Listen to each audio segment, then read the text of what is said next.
In order to understand why pacifism is deeply embedded in Japanese identity, first we need to look into Japan's history. After World War II, the Allied powers occupied Japan and intervened in the making of their new constitution. General Douglas MacArthur wanted Japan to include in their constitution the renouncement of war as a sovereign right of the nation and the threat of use of force as means of settling international disputes, which served as a consequence or punishment for their actions during World War II. This constitutional change put an end to Japan's militaristic past and prompted the start of more than half a century of pacifist foreign policy. However, U.S. signed a peace treaty with Japan declaring the right of Japan to defend itself from external attacks. A reinterpretation of the peace clause followed suit, allowing for the creation of the self-defense forces and declaring that Japan will not maintain land, sea, and air forces. Presently, the security of the state is being taken more seriously given the threats imposed by neighboring countries such as North Korea and China. As such, amending Article 9 has been something that the Japanese are considering.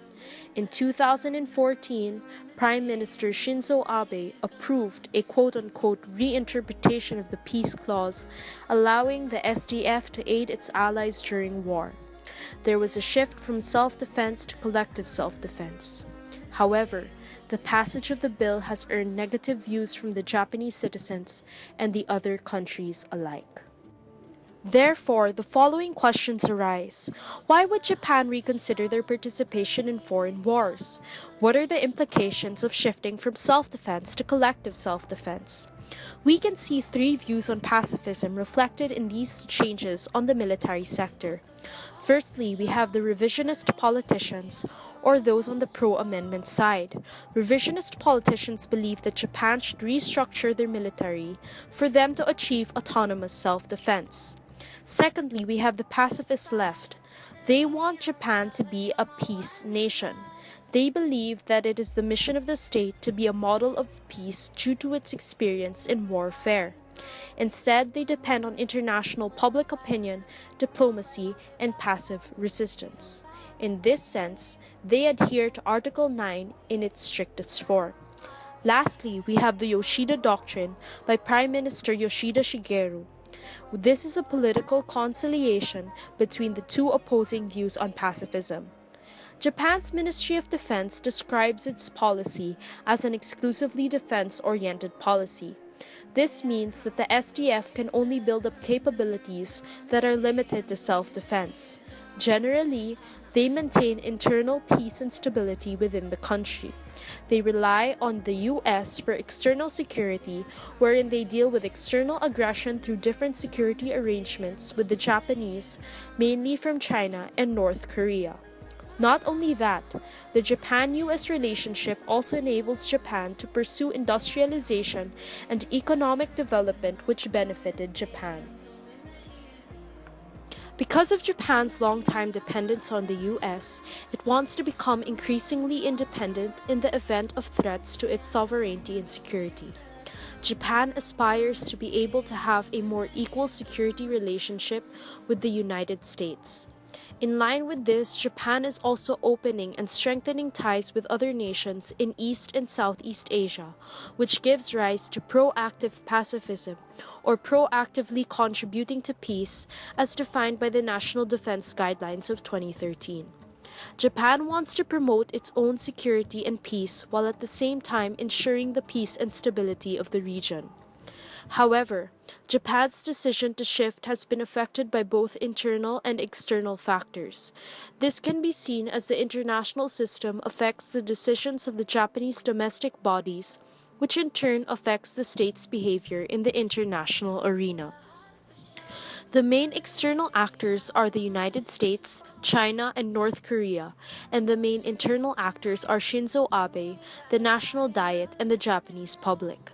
Their choice of going into collective self-defense would mean a shift in pacifist identity, from a negative which is not engaging in any external conflict at all, to a positive pacifism approach which is aiming to uphold harmony by being more proactive to the external conflicts that are affecting the country. which is also termed as a relative pacifism, in which, in the reinterpretation of the Article 9, would mean that the state still believes that war is wrong, but in cases the state will be open to the possibility of engaging in it if it is the lesser of two evils. Japan's shifting military priorities is caused by the evident rise of China as a superpower in the East Asian region. Because of the threat this posed, Japan saw it fit to create a short document called the National Defense Program Guidelines, which enabled the Japanese self-defense forces to shift from basic defense forces to dynamic defense forces. This entails a more mobile, more flexible, and more versatile self-defense forces. Also, the regional instability in East Asia is attributed to the growing maritime and military presence of China, which can be exhibited in their claims towards the Senkaku/Jeju Islands that has caused protests from the Japanese citizens. In order to stabilize China, Japan has saw it fit to strengthen its alliance with the United States in order to gain military backing. Aside from the Chinese threat, there is also the threat coming from North Korea. Due to Japan's anticipation of attack from North Korea, it has acquired weapons such as missiles in order to retaliate, which also came from the United States. Because of the several threats that are posed by Japan's neighboring states, Japan was forced to go beyond its pacifist culture in order to match and alleviate future attacks. As such, Japan was caught in a sudden shift to a state of external balancing, which highlights the importance of maintaining alliances in order to counterbalance the forces in the international arena. In this case, Japan has given importance to its alliance with the United States. Since Japan believes that by strengthening Japan-US relations, there's a higher chance of maintaining its own security. In turn, the United States has urged Japan to further rely on military power. Because of the growing strength of their alliance, Japan is more likely to reconsider its pacifist nature.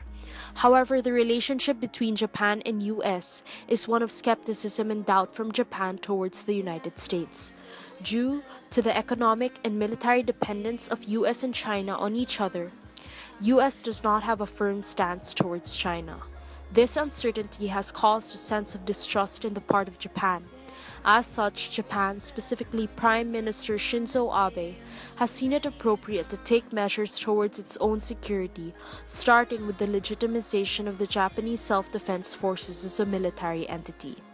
However, knowing that the external drivers are all driven from the relationship of Japan with its fellow countries, the internal drivers are known through the abrupt change in identity, which happens when there are incremental changes in the international arena. But what does this national identity mean? The national identity, according to Rex Lee, is a form of collective identity, whereby the identity of a group of people is defined and shaped by its internal cohesion and external relationship with other groups of people. Given that information, the internal factors of Japan are basically how Japan is culturally, historically, and politically. It is a pacifist, it had a militaristic past, and its policies are now changing. These changes are made based from the fact that the external factors exist. Because of its differences with its external relations, Abe decides to change the nation's policies. The Japanese had to step up its military capabilities due to its neighboring country's rising threat. It can no longer just rely on its economic prowess and the US military's might if it wants to have a solid foothold in the world. In conclusion, the outcome of the state internationally is dependent on those with the superior domestic influence.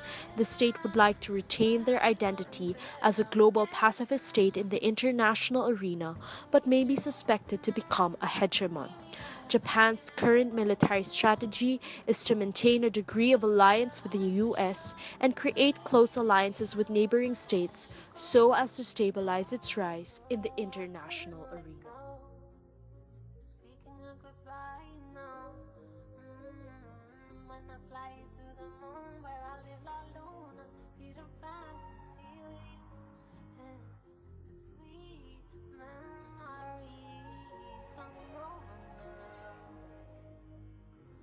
Broke into her life when the summer passed.